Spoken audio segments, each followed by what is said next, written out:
everyone, it's Finn here from the SDGC talking to Brian from Massive Damage, talking about FERA, the Sundered Tribes. Brian, what can you tell us about FERA, the Sundered Tribes? All right, well, FERA, the Sundered Tribes is a monster hunting / village building game.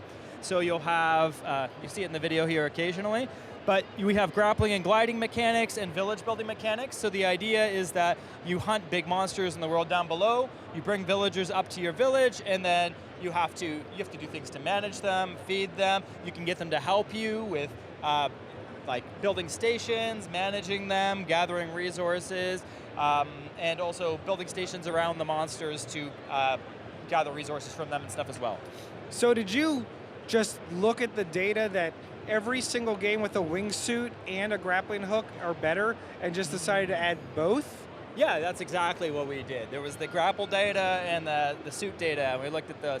No, I think in general, like, we were looking for something to differentiate us, and a lot of especially the gliding games, it's just like straight gliding. Right. But ours is much more close to flight, so you can dive down, go up. And there's like gusts of wind that can elevate you. Yeah, we do actually have some of that. You have more aerial arenas. Our combat's a bit more bullet hell, so that you have to dodge over, weave under attacks, and roll side to side. So yeah, that's kind of the aim. You can see that here. You go over, and then you could dive under the attacks, and so on and so forth.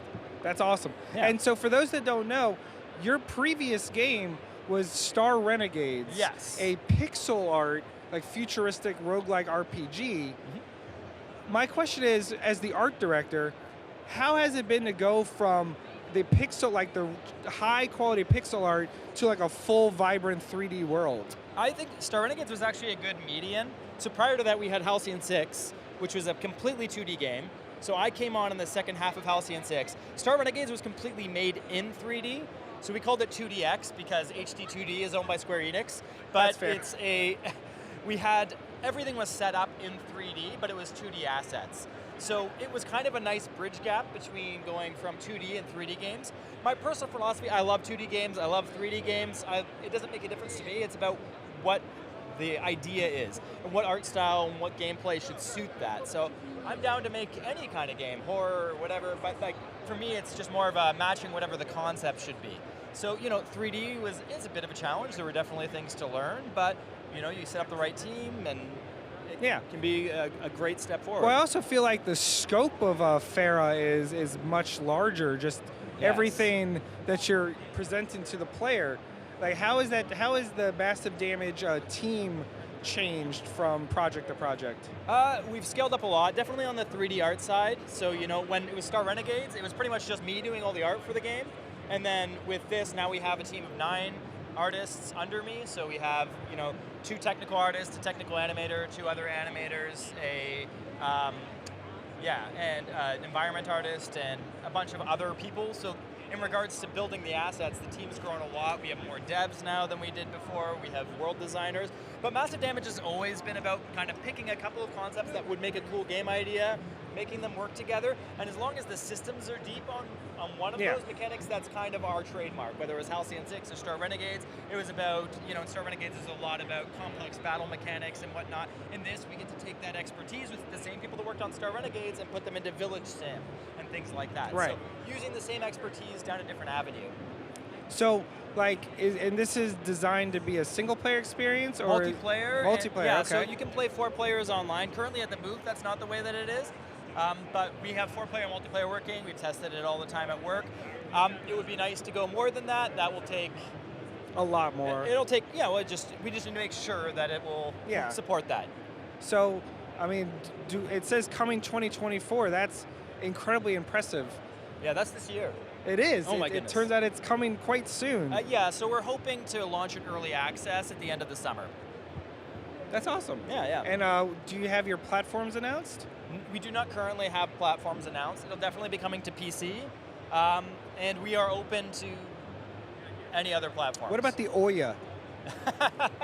Hey, there's nothing wrong with hitting the... I don't think it will run on the 2013 Android hardware or whatever. No, worth a shot, Yeah. I thought maybe I'm giving too much credit to the programmers. That's I guess, true. That's true. I always joke with my friends, "Oh, we should try a Commodore 64 port of this game or that game," and right. I mean that'd be pretty comparable. Now, I just also to hype you up, to gas up your skill set. Okay. You also do some incredible, just like pixel art.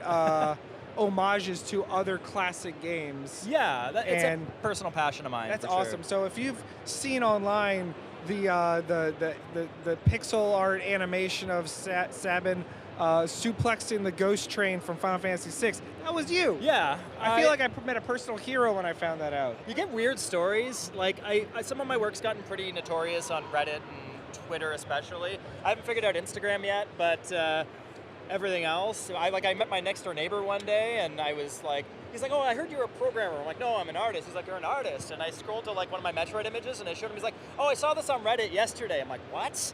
You're my neighbor." Isn't like, that fun? This is so weird. That's a really weird situation to be in. But so yeah, not related to FERA, but I just, that stuff's really cool, so you deserve props for that anyway. Oh, thanks. Well, maybe we'll throw up some pictures of it. Feel free to scroll and show that. But yeah, is there anything else you want to tell people about where they can follow FERA and the progress of the game? Yeah, 100%. Check out Massive Damage online, wishlist on Steam. We have our wish lists open. Feel free to sign up for our email notification list to get updates on the game, and we're excited for all of you to play it. And like even in the demo on the show floor, we've already made builds that improve things, so we're dying to get gamers' hands on here to make even more improvements to make it the best game we can make it for you. So the last question we have for you is always the hardest. Sure. In your heart of hearts, if you have to choose, okay, cake or pie? Oh, pie. Pie.